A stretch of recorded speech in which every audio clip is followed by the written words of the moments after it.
જય હિન્દ મિત્રો, શું તમે પીએસઆઈ પોલીસ કોન્સ્ટેબલ અને તલાટી જેવી એક્ઝામની તૈયારી કરી રહ્યા છો? તો આ શોર્ટ્સ તમારા માટે ખૂબ જ ઉપયોગી થાય.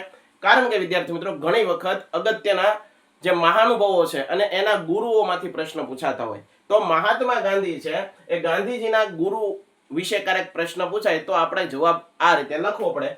ગાંધીજીના આધ્યાત્મિક ગુરુ અથવા ધાર્મિક ગુરુ તરીકે કોને ઓળખવામાં આવે?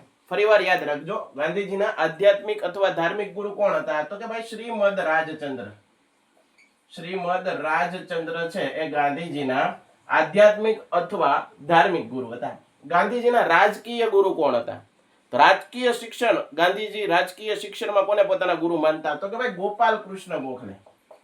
આ ગોપાલ કૃષ્ણ ગોખલે એ ગાંધીજીના રાજકીય ગુરુ હતા. ગાંધીજી સંસ્કૃત કોની પાસેથી શીખ્યા? તો ગાંધીજીના સંસ્કૃત ગુરુ કોણ હતા? કૃષ્ણ શંકર માસ્તર.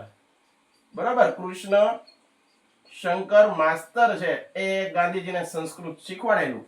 ગાંધીજીને વ્યાયામ શીખડાવનાર કોણ હતા? ગાંધીજીને વ્યાયામ ગુરુ અથવા તો શારીરિક શિક્ષણના ગુરુ કોણ હતા? તો કે ભાઈ દોરાબજી એદલજી ગિમી સાહેબ. બરાબર, આ ગિમી સાહેબ છે એ ગાંધીજીને વ્યાયામ શિક્ષણ શીખવાડતા. તો આ શોર્ટ્સ કેવો લાગ્યો જરૂરથી કોમેન્ટ કરજો. જય હિન્દ.